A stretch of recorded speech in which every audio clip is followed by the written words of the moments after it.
Velkommen til en ny episode af Lette Danske Samtaler, hvor du kan høre rigtige danske samtaler af Lærer A. I denne episode skal vi tale om pendlerliv.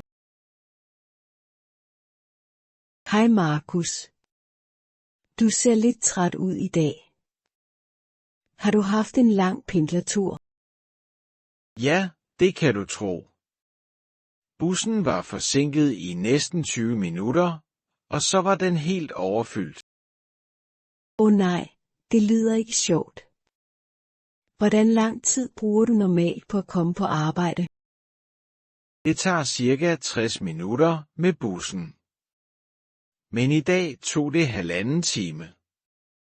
Det var frustrerende. Det forstår jeg godt. Jeg cykler selv på arbejde, og det tager mig kun 30 minutter. Det lyder meget bedre. Men er det ikke koldt at cykle om vinteren? Jo, det kan det godt være. Men man vender sig til det. Og jeg har gode cykelbukser og en varm jakke. Jeg har tænkt på at begynde at cykle, men jeg bor 6 kilometer fra kontoret. Det er måske lidt langt. 6 kilometer er slet ikke langt på cykel. Det tager måske 20-25 minutter. Virkelig? Det vidste jeg ikke. Jeg tror, jeg har overvurderet distancen. Ja, mange mennesker tror, at cykling er langsommere end det er. Og du slipper for at vente på bussen. Det er sandt. Men hvad gør du, når det regner? Ankommer du til arbejde helt våd? Nogle gange bliver jeg lidt våd, men vi har bruser på arbejdet, så det er ikke et problem. Det har vi desværre ikke. Så jeg kan ikke dukke op til et møde med vådt hår. Det forstår jeg. Hvad med at tage bussen på regnvejrsdage og cykle resten af tiden? Det er en god idé. Jeg har ikke tænkt på at kombinere de to muligheder. Mange pendlere gør det. Man kalder det intermodal transport, tror jeg. Et fint ord. Men hvad synes du er den største fordel ved at cykle frem for at tage bussen? Det er nok friheden. Jeg bestemmer selv, hvornår jeg kører, og jeg behøver ikke vente på nogen. Ja, det kan jeg godt forstå. Og man sparer jo også penge på busbilletter. Præcis. Jeg sparer ca. 500 kroner om måneden ved ikke at bruge kollektiv transport. Det er faktisk ret mange penge over et år. Det har jeg aldrig regnet på. Og så får du jo motion gratis, mens du pendler. Det sparer tid i forhold til at gå i fitnesscenter. Det er et godt argument. Jeg betaler faktisk for et fitnesscenter, som jeg næsten aldrig bruger. Se, der er endnu en grund til at cykle. Hvad med at prøve det i en uge og se, hvad du synes? Måske. Men jeg er ikke sikker på, om min cykel er i god stand. Den har stået ude i 2 år. Så skal den nok have et serviceeftersyn. Det koster normalt ikke så meget hos en cykelhandler. Det er rigtigt. Jeg tror, der er en cykelhandler tæt på mit hjem. Jeg kan tage forbi i weekenden. Godt. Og husk at tjekke dækkene og bremser. Det er det vigtigste for sikkerheden. Selvfølgelig. Sikkerhed er vigtigt, især i trafikken her i byen. Ja, der er mange cykler i København, men trafikken kan stadig være lidt kaotisk. Hvad er det farligste ved at cykle i byen, efter din mening? Lastbiler og store varevogne, som svinger til højre. Man skal altid holde øje med dem. Det har jeg hørt om. Det er en reel fare, ikke sandt? Ja, desværre. Men hvis man er opmærksom og holder sig i cykelstierne, er det ret sikkert. Vi har heldigvis mange cykelstier her. Det er en af byens store styrker. Absolut. Sammenlignet med mange andre lande er det meget nemmere at cykle sikkert i Danmark. Det er sandt. En kollega fra Spanien sagde, at hun var chokeret over, hvor mange der cyklede her. HA, ja. Cykelkulturen er virkelig en stor del af den danske identitet. Okay, men lad os tale lidt om bilen. Hvad synes du om at køre bil til arbejde? Ærligt talt. Jeg synes, det er den dårligste mulighed i en by som denne. Hvorfor det? Parkeringen er dyr og svær at finde. Og trafikken om morgenen er forfærdelig. Ja, det ved jeg godt.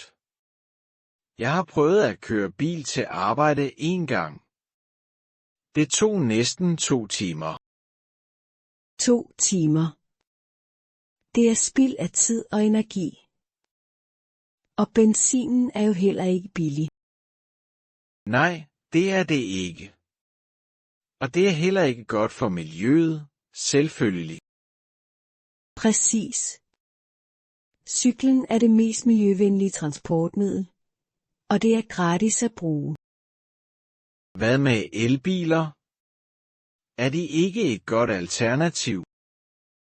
De er bedre for miljøet end benzinbiler, men problemet med parkering og trafik er det samme.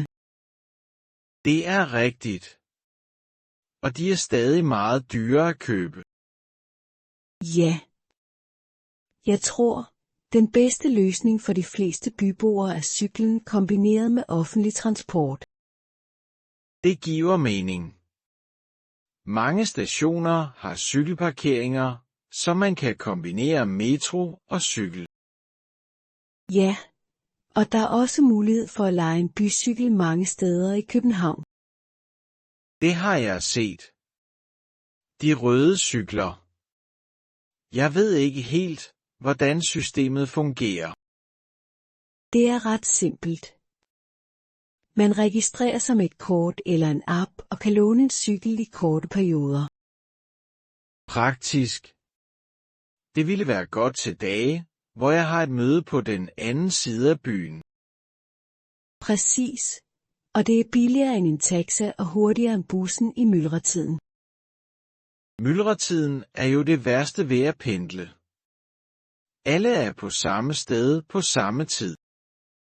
HA, ja. Det er næsten som et socialt eksperiment. Man ser det samme ansigter hver dag. Det er sandt. Der er en ældre mand, som altid læser avisen på bussen. Han har gjort det i årevis. Det er hyggeligt at tænke på. Bussen skaber en slags fællesskab, selvom man ikke taler med hinanden. Det har du ret i. Der er noget roligt ved at sidde på bussen og se ud af vinduet. Det er nok den største fordel ved bussen frem for cyklen. Man kan slappe af og tænke. Eller lytte til en podcast. Det er det, jeg gør for at gøre turen mere underholdende. Høj, det er en god idé. Jeg lytter til musik, mens jeg cykler, men jeg skal passe på trafikken. Ja, det kan jeg forestille mig er lidt svært at kombinere. Man skal jo høre, hvad der sker. Præcis. Jeg bruger kun det ene øre, så jeg stadig kan høre biler og andre cyklister. Det er klogt. Okay, jeg er faktisk begyndt at overveje cyklen mere seriøst nu. Godt. Jeg tror, du vil blive overrasket over, hvor hurtigt du vender dig til det. Og som du sagde, vil jeg spare penge og få mere motion. Det er svært at argumentere imod. Nøjagtigt.